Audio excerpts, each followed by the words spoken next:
खुलुमबाय आं जेनिफार बे समाव बयजोंबो सिनायजानाय जोंनिनो बर' हारिनि बर' कालचारनि मोनसे नायनो समायना बारदै सिख्ला होननाय बेखौहाय बे भिडिअनि गेजेरजों नोंथांमोननिसिम दिन्थिहरनो नाजाबाय आरो बारदै सिख्ला होनबोला बयबो मिथिखायो बारदै सिख्लानि ओंथिया मा होनबाबो आङो एसे सुंद'यै फोरमायनो आदा मोलेनखौहाय खावलायबाय। खुलुमबाय बयनिसिमबो।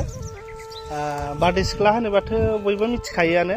बारदै सिख्लाया जाहैबाय जोंनि बर'नि हारिमुनि मोनसे फेमास ट्रेडिशनेल मोसानाय आयदा।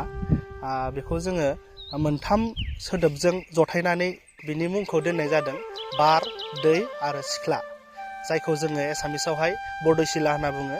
आरो बारदै सिख्लाखौ जों गुबुन मोनसे ओंथिजों रिजायना लानो हाबावो जे जोंनि बैसाग दाननि सिगां जोंनि गेजेराव फैनाय बार, जायखौ जोङो बारदै सिख्ला होननानै बुङो। दा बेजों जों रिजायनो हायो जे बे बारा जेरैबायदि जोंनि मिथिंगा बिखायाव सिमब्रे सिमब्रा फैनानै जोंनि बिफां लाइफां बुहुम बिखाखौ सिमब्रेलाङो, थिग बेबायदिनो जोंनि बर'नि आइजो माहारि एबा सिख्लाफोराबो देलायफबनानै गानफब जोमफब समायना महर लानानै बे बारनि देहेकजोंनो एबा बे बारनि देहेक बायदि जोंनि बर' हारिमुनि जिथु दामनाय देनाय आगजु दङ, खाम, सिफुं, सेरजा, जथा, बेफोरनि मिलौदो देंखोजों रंजानानै बा मोसानानै जोंनि बे मिथिंगा बिखाखौ बा बुहुम बिखाखौ समायफ्ले होयो। दा बेखौ जोङो रिजायना लानो हायो। सरासनस्रायै जोंनि बे बारदै सिख्लानि जि ओंथि बेखिनिखौ जोङो मिथिना लानो हायो आरो। दा बुंनो गोनाङा जोंहा बिसिनोसै। गोजोन्थों। गोजोन्थों।